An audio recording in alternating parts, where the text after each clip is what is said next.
Dans cette vidéo, on va voir ensemble comment faire pour résoudre une équation du second degré. La méthode à suivre de A à Z pour résoudre une équation du second degré. Alors ce qu'on va faire, c'est qu'on va commencer par rappeler ce qu'est une équation du second degré. Une équation du second degré, c'est une équation qui s'écrit sous la forme A fois un nombre x au carré. Donc le nombre x au carré, c'est l'inconnu, comme ceci. Ensuite, plus un nombre b, donc un nombre petit b multiplié par x, donc x encore une fois c'est l'inconnu dans mon équation, plus ensuite un nombre petit c, comme ceci, donc un nombre petit c, et tout ça c'est égal à 0. Ça c'est une équation du second degré.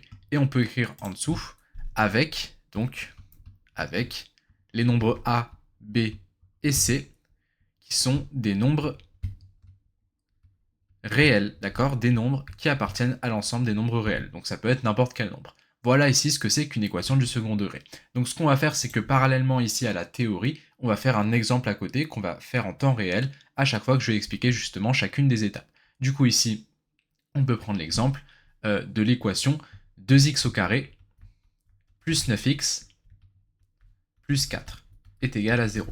Donc ça, c'est une équation du second degré, d'accord? Donc ici, on va voir comment faire pour résoudre cette équation. Résoudre une équation, ça veut dire trouver la ou les valeurs de x pour laquelle cette équation est vraie, d'accord? C'est ça que ça signifie résoudre une équation. Il se trouve que quand vous avez une équation avec un x au carré, autrement dit une équation du second degré, il peut y avoir plusieurs solutions, au maximum 2, d'accord? Mais il peut y en avoir plusieurs. Peut-être qu'il n'y en aura qu'une seule, peut-être qu'il ne peut ne pas y en avoir du tout, c'est possible, c'est un cas de figure qu'on va voir, mais il peut y en avoir aussi deux au maximum. Du coup, ça change des équations du premier degré que vous aviez fait jusqu'à maintenant. Ici, dans l'équation du second degré, vous pouvez avoir deux valeurs possibles pour x qui vérifie l'équation, qui valide l'équation. Comment est-ce qu'on s'y prend ici pour résoudre cette équation? Eh bien, la première chose, c'est d'introduire un nombre. Il faut qu'on introduise un nombre, tout comme on avait introduit le nombre alpha et bêta pour déterminer la forme canonique d'un polynôme, d'une fonction polynôme de degré 2. Ici, il faut qu'on introduise également un nombre. Alors, c'est également un nombre qu'on va noter par une lettre grecque.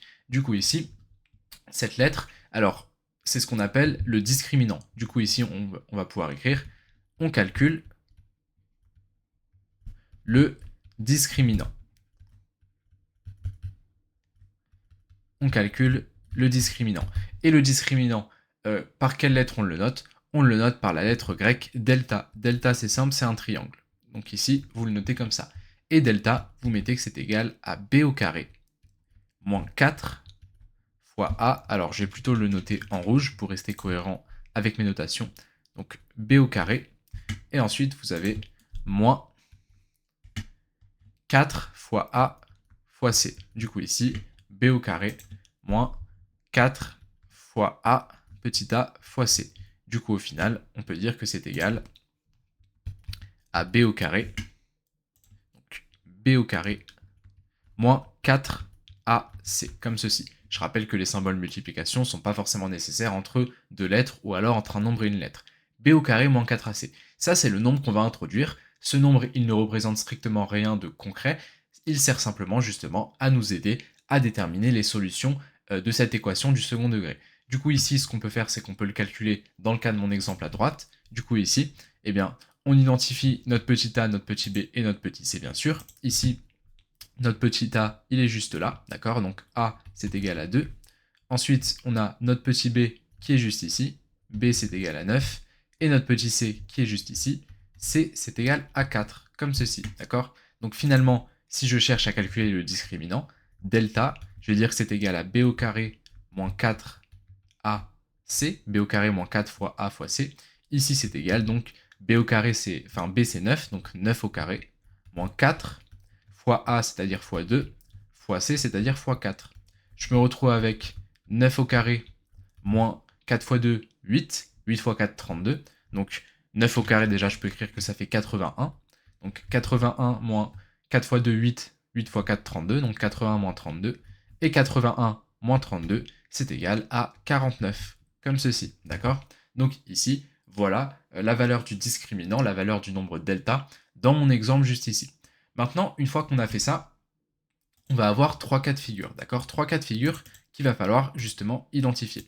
Le premier cas de figure, c'est, alors je vais noter déjà 3 cas de figure, comme ceci. Le premier cas de figure, c'est le cas où mon discriminant, il est positif. Si mon discriminant, il est positif, eh bien, ça implique que j'ai deux solutions. Donc, deux solutions. La première solution qu'on va appeler donc x1.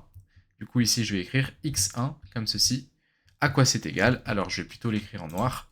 Ici, x1, c'est égal, comme ceci. Donc, c'est égal à moins b,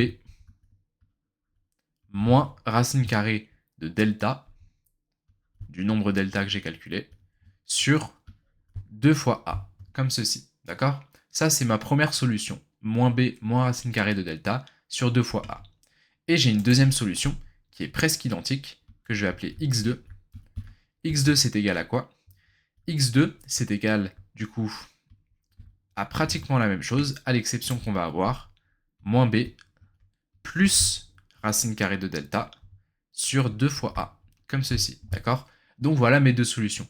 Alors je précise que x1 et x2, le petit 1 et le petit 2 à côté du x, ça n'est absolument pas une puissance ou quelque chose d'autre dans ce style-là. C'est simplement en fait ce qu'on appelle un indice. C'est pour expliquer que x1 c'est la première solution, d'accord, qui fonctionne et qui vérifie l'équation ax au carré plus bx plus c est égal à 0, et x2 c'est la deuxième solution, parce que je vous ai dit que dans certains cas, il pouvait y avoir deux solutions. Et bien dans le cas où le discriminant delta est positif, il y a deux solutions, ok? Donc ici, c'est le premier cas. Le deuxième cas, c'est le cas où mon discriminant est nul. Il est pile poil égal à 0, comme ceci. Dans ce cas-là, il y a une seule solution. Une solution. Comme ceci. Et cette solution, on la nomme souvent x indice 0. Alors x indice 0 pour montrer qu'en fait c'est la solution numéro 0 entre guillemets, parce que si on met x indice 1, la première solution ça sous-entend qu'il y en a une deuxième, alors qu'ici il n'y en a pas une deuxième. Du coup on met x indice 0, c'est la seule solution, et c'est égal à moins b sur 2a, comme ceci. Ok? Voilà ici le cas de figure où mon delta est égal à 0. Et ensuite, le troisième cas de figure, c'est le cas de figure où mon nombre delta est négatif, il est inférieur à 0.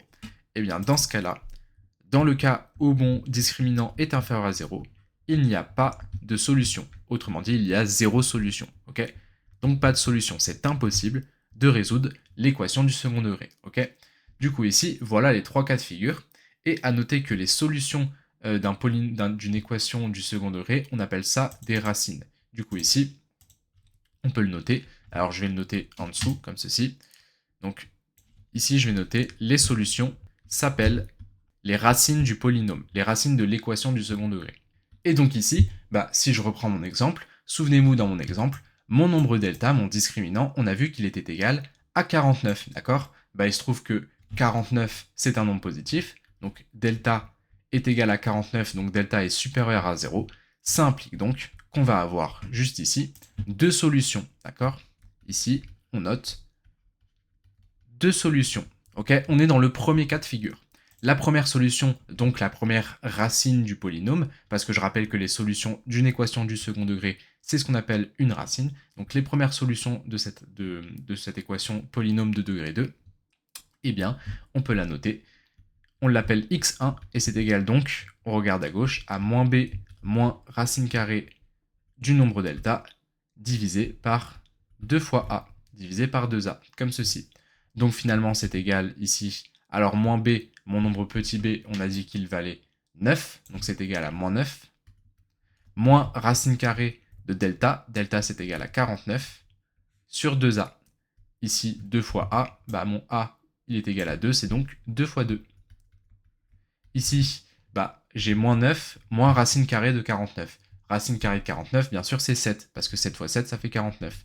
Donc moins 9 fois 7 sur 2 fois 2, c'est-à-dire sur 4. Moins 9 moins 7, ça fait moins 16. C'est donc égal à moins 16 sur 4. Et moins 16 sur 4, il se trouve que c'est moins 4, comme ceci. D'accord? 16 divisé par 4, ça nous donne 4. Du coup ici, moins 16 sur 4, ça fait moins 4. Ça, c'est pour ma première solution x1. Maintenant, pour ma deuxième solution, que je vais appeler donc x2, bah, cette fois-ci, c'est égal à moins b plus racine carrée de delta sur 2a, comme ceci.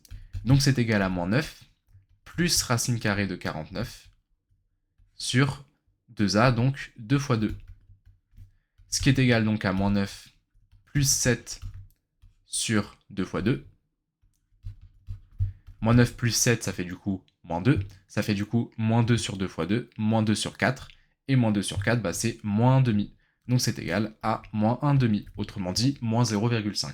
Et ce nombre-là, bah, cette fraction, je ne peux pas la réduire. Du coup ici, voilà les solutions, les deux solutions de mon équation ici, 2x au carré plus 9x plus 4. Les deux solutions, les deux racines, c'est donc moins 4 la première et moins 1 demi la deuxième. Vous pouvez faire le test, remplacer dans l'équation x par moins 4 et par moins 1 demi, et bien vous trouverez que vous tomberez bien sur 0 quand vous remplacez par ces valeurs. D'accord? Donc ici, voilà la méthode à suivre pour résoudre une équation du second degré. Ici, on était dans le premier cas de figure, c'est le cas le plus courant sur lequel vous tomberez le plus souvent, mais des fois, vous pouvez tomber sur le deuxième cas et sur le troisième cas de figure. Il faut aussi savoir le faire, d'accord? Deuxième cas de figure, il n'y a qu'une seule solution, moins b sur 2a. Et troisième cas de figure, mon discriminant est négatif, il n'y a pas de solution. Donc ici, voilà pour cette vidéo, et comme d'habitude, si vous avez la moindre question, laissez-la en commentaire et j'y répondrai très rapidement.